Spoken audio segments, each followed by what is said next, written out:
Good morning.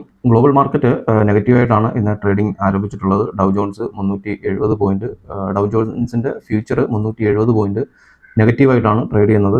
വെള്ളിയാഴ്ച വളരെ പോസിറ്റീവായിട്ട് ക്ലോസ് ചെയ്ത ഡൗ ജോൺസ് ആണ്. ഡൗ ജോൺസ് ഏകദേശം 800 പോയിന്റ് അടുപ്പിച്ച് ക്ലോസിംഗ് ഉണ്ടായിരുന്നു പോസിറ്റീവായിട്ട്. പക്ഷേ അതിനുശേഷം വന്ന ഗ്ലോബൽ മാർക്കറ്റുകളെല്ലാം യുദ്ധത്തിന് അനുകൂലമായിട്ടുള്ള സംഭവങ്ങളാണ് നടന്നിട്ടുള്ളത്. ഇന്നിപ്പം നോക്കുകയാണെന്നുണ്ടെങ്കിൽ ഇറാൻ്റെ കപ്പലിന് നേരെ അമേരിക്ക മിസൈൽ ആക്രമണം നടത്തിയിട്ടുണ്ട്. ഇറാനും തിരിച്ചടിക്കുമെന്ന് പറയുന്നുണ്ട്. വീണ്ടും കഴിഞ്ഞ ഒരാഴ്ച ഏകദേശം ഒരു പോസിറ്റീവ് ന്യൂസ് ആയിരുന്നു മാർക്കറ്റിനും ലോകത്തിനും മൊത്തത്തിൽ യുദ്ധവുമായിട്ട് ബന്ധപ്പെട്ട്. പക്ഷേ ഈ ആഴ്ച വീണ്ടും അത് മാറിക്കൊണ്ടിരിക്കുകയാണ്. ആഴ്ചയുടെ ആരംഭത്തിൽ തന്നെ വീണ്ടും യുദ്ധത്തിന് സമാനമായ സാഹചര്യത്തിലൂടെയാണ് പോകുന്നത്. ഇറാൻ തിരിച്ചടിക്കുമെന്ന് പറഞ്ഞതിന് ശേഷം തന്നെ ഏകദേശം ആ ഒരു ന്യൂസുകൾക്ക് ശേഷം ക്രൂഡ് ഓയിൽ വീണ്ടും കയറിയിട്ടുണ്ട്.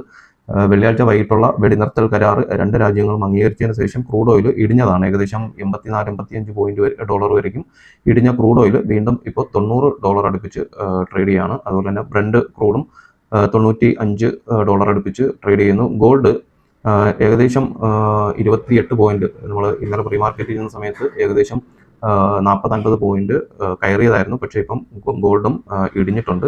അതുപോലെ തന്നെ ഗിഫ്റ്റ് നിഫ്റ്റി നോക്കുകയാണെന്നുണ്ടെങ്കിൽ ഏകദേശം 300 പോയിന്റ് അടുപ്പിച്ച് പോസിറ്റീവായിട്ട് വെള്ളിയാഴ്ച ക്ലോസ് ചെയ്ത ഗിഫ്റ്റ് നിഫ്റ്റി 40 പോയിന്റ് പോസിറ്റീവായിട്ടാണ് ക്ലോസ് ഇപ്പം ട്രേഡ് ചെയ്യുന്നത്. മിക്കവാറും ഇന്ത്യൻ മാർക്കറ്റിലൊരു ഫ്ലാറ്റ് ഓപ്പണിംഗ് അല്ലെങ്കിൽ ചെറിയൊരു ഗ്യാപ്പ് അപ്പിനുള്ള സാധ്യത ഉണ്ട്. മറ്റ് ഏഷ്യൻ മാർക്കറ്റുകളെല്ലാം തന്നെ പോസിറ്റീവായിട്ടാണ്. കാരണം യുദ്ധം കനക്കുമെന്ന് പറയുമ്പോഴും അല്ലെങ്കിൽ യുദ്ധത്തിൽ വെടിനിർത്തൽ കരാർ രണ്ട് രാജ്യങ്ങളും ലംഘിച്ചു അത് പിൻവലിച്ചപ്പോഴും ഏഷ്യൻ മാർക്കറ്റെല്ലാം ഇന്ന് പോസിറ്റീവായിട്ടാണ് ഓപ്പൺ ചെയ്ത് ട്രേഡ് ചെയ്യുന്നത്. നിഫ്റ്റിയിൽ മിക്കവാറും ഒരു ഗ്യാപ്പ് അപ്പിനുള്ള സാധ്യതയുണ്ട്. പ്രധാനമായിട്ടും നിഫ്റ്റിയിൽ ശ്രദ്ധിക്കേണ്ട ലെവൽസ് എന്ന് പറയുന്നത് 24,417 മുകളിലോട്ട് 15 മിനിറ്റിൽ ബ്രേക്ക് ചെയ്ത് കഴിഞ്ഞാൽ 24,541 വരയ്ക്കും. അത് കഴിഞ്ഞിട്ട് 24,664 വരയ്ക്കും പോകാനുള്ള സാധ്യതയുണ്ട്. ഈ രണ്ട് ലെവൽസ് മുകളിലോട്ട് 15 മിനിറ്റ് ബ്രേക്ക് ചെയ്താൽ മാത്രമാണ്. താഴോട്ട് വളരെ സ്ട്രോങ് ആയിട്ട് വരുന്ന ലെവൽ എന്ന് പറയുന്നത് 24,100 ആണ്. 24,100 താഴോട്ട് ബ്രേക്ക് ചെയ്യുകയാണെന്നുണ്ടെങ്കിൽ 24,022 സപ്പോർട്ട് കിട്ടും. അത് ബ്രേക്ക് ചെയ്താൽ 23,890 വരയ്ക്കും മാർക്കറ്റ് ഇറങ്ങി വരാനുള്ള സാധ്യതയുണ്ട്. നിഫ്റ്റിയിൽ CPR വരുന്നത് ഇന്ന് വൈഡ് CPR ആണ്. 24,234 തൊട്ട് 24,312 വരയ്ക്കാണ് CPR വരുന്നത്. വൈഡ് CPR ആണ്.